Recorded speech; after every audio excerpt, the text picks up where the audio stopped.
how did Xiaomi get a trillion parameter model to generate text at 1,000 tokens a second? A model that big should be slow. Claude's Opus runs about 70 tokens a second. GPT, about the same. Xiaomi's model trades blows with those on coding benchmarks and runs 10 to 20 times faster on 8 standard GPUs, no custom chips. First, why would you even want this? You can't read 1,000 words a second, nobody can, but you're not the one reading anymore. Reasoning models think out loud, burning thousands of tokens working through a problem before they say a word back. Agents run in loops. Look, plan, edit, test, try again, and every step waits on the one before it. At 70 tokens a second, you sit and watch the spinner. For that kind of work, speed is the bottleneck. The model writes one token at a time, and every token runs the entire thing, every layer, top to bottom. So going fast means running the whole model hundreds of times a second, and the move is to make each pass cheaper. There are a couple of standard ways to do that. Xiaomi uses all of them, and I've covered them on this channel before. The model's huge, and the real cost is hauling all those weights out of memory. The math is quick, so you shrink the numbers. 4 bits each instead of 16, less to haul. It's also a mixture of experts model, so every token only wakes a slice of the trillion parameters, not all of them. And instead of crawling strictly one token at a time, you guess a whole block at once and check them in a single pass. Sensible, known, done. But every one of those tricks shrinks the same 2 things, the compute and the memory traffic. There's a third cost they don't touch at all, and here's the trap. The more you shrink the first 2, the more this third one takes over the clock. Running the model for one token isn't one operation. It's hundreds of tiny steps in a chain. Multiply this, normalize that, look up which experts to use, pay attention, on through every layer. And each of those steps is a separate job you hand to the GPU. The jobs have a name, kernels. Every time the CPU hands the GPU a kernel, there's a fixed bit of setup first, a few microseconds before any real computing happens. Doesn't sound like much, but a single token fires hundreds of these launches. At a few microseconds each, that's milliseconds of pure setup, every token, before the GPU multiplies a single number. And to hit 1,000 tokens a second, your whole budget per token is under 1 millisecond. The setup alone blows the budget. As one engineer put it, at this speed, the launch overhead completely kills you. Picture a chef who's gotten freakishly fast. He can chop an onion in 1/10 of a second. The catch, every task needs a different tool. And the rule is he stops, sets down what he's holding, picks up the next one, and squares up before each move. Chop, switch. Stir, switch. Back when the chopping itself took a while, that switching was noise. But now that every action is instant, he's not really cooking. He's spending the whole shift switching tools between moves. That's the GPU. The work is instant. The switching between steps is the whole job. So, stop handing over hundreds of separate jobs. Hand over one. Fuse the whole model, every layer, every little step, into a single kernel the GPU picks up once and runs start to finish, never stopping to switch. One kitchen, running from raw ingredients to plated with no resets and no closing. People call it a megakernel or a persistent kernel. It starts up once and just stays running. Now the setup between steps is gone. There are no betweens, and you can keep the data moving the whole time. While the GPU computes one piece, the next batch of numbers is already streaming in behind it. No stalls, no gaps. One group that built this called the goal no bubbles. No dead air anywhere in the pipe. They took a GPU from that wasteful 50% up to nearly 80%. If it's that clean a win, why isn't it everywhere already? It's not even a new idea. A Stanford lab's been building these megakernels for about a year. And the 2 most popular production engines, VLLM and SGLang, still leave half the GPU on the floor when they generate for a single user, because they stop short of going all the way to one kernel. So why does everyone stop short? Because it is brutal to build. If you've ever played Overcooked, the game where you run a kitchen that's actively trying to kill you, you know the shape of what's coming. 3 problems. The first is the scary one. It doesn't crash, it lies. Those kernel boundaries you tore out were quietly keeping order. Step 5 finishes before Step 6 starts. A GPU runs thousands of little workers at once, and with the boundaries gone, nothing keeps them in line. Say one worker writes a number into a slot, and another reads that slot. The reader can show up a hair early, grab it before the writer's done, and walk off with a half-written garbage number. No error, no crash, just a confidently wrong answer with nothing to tell you it happened.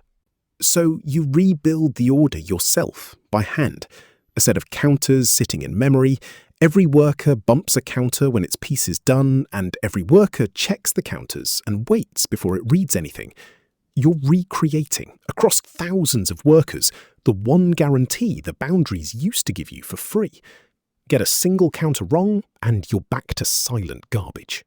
Second, space. A GPU's fast scratch memory, the registers and shared memory sitting right next to the compute, is tiny. Kilobytes. One kernel trying to do everything blows right past it, and the overflow spills out to the GPU's main memory, the big, slow pool they call HBM, which is the exact traffic you were trying to kill. Push the fusion too hard, and it backfires. The fix is to never hold it all at once. Break the work into small tiles, each size to fit the fast memory, and stream them through one after another.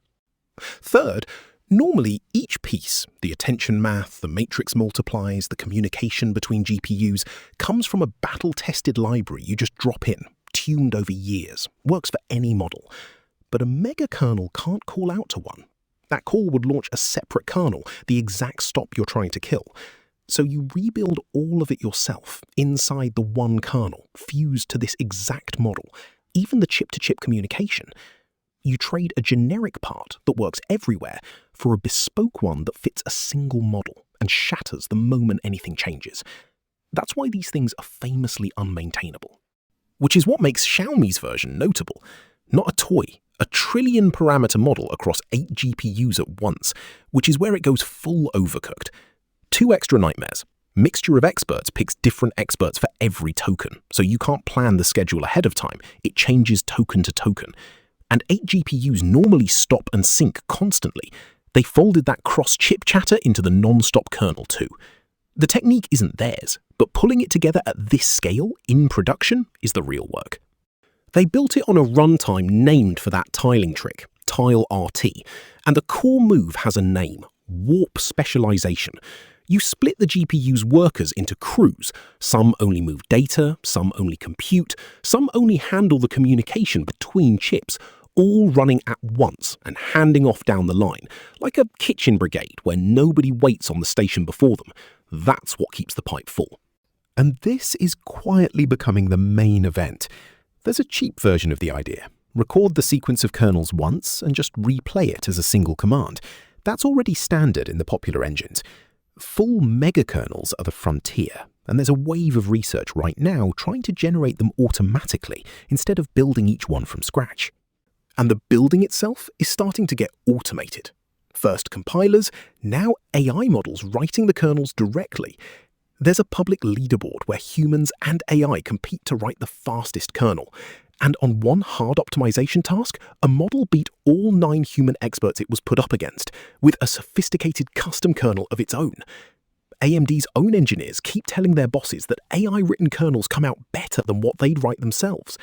So AI is doing the exact work that makes AI run faster and cheaper. That's a rabbit hole of its own, maybe its own video, but it's the loop running underneath all of this. One more thing speed quietly buys you. Once a single answer takes 1/10 of the time, you don't have to settle for a single answer. Run dozens of attempts at the same problem in the wall clock one used to take and keep the best. Xiaomi pitches exactly this. Same model, same weights, effectively smarter just because it's faster. There's a money angle too. The fast tier costs 3 times the normal one, and it comes down to batching. Normally, a GPU runs many users at once, sharing one pass over the model, so it puts out a flood of tokens for the money. To push a single user to top speed, you can't share like that. They get most of the GPU to themselves. Far fewer tokens per GPU, higher cost per token. That's why both tiers exist. Charging extra for speed is already common. OpenAI and Anthropic both do it, about double the rate for a faster lane. The difference is the base price. Double a $25 model, and only the highest value work bothers. Triple a sub-dollar one, and the fast tier still undercuts the Frontier's normal price. Whether that becomes a real market is the open question. It rides on who actually needs the speed, and on the fast version holding its quality. Everyone's running the same experiment right now. And the how is what makes it spread.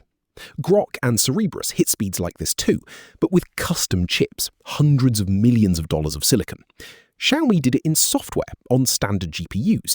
The same team had already pulled it off for another Chinese labs model weeks earlier, and they've open-sourced the pieces. A trick that needs its own chip factory stays rare. A trick that's just code spreads everywhere. Fair warning, the fast tier is gated, it's a short trial, it costs more, and nobody outside has independently clocked it yet, so hold that 1,000 a second number loosely. But the direction is clear. For years, the whole game was a better model, more parameters, smarter weights. That was the bottleneck, that's where everyone pushed. But the model can sit perfectly still now, and you can still make it 10 times faster by fixing the plumbing around it. The slow part moved. It used to be the intelligence, now it's the delivery.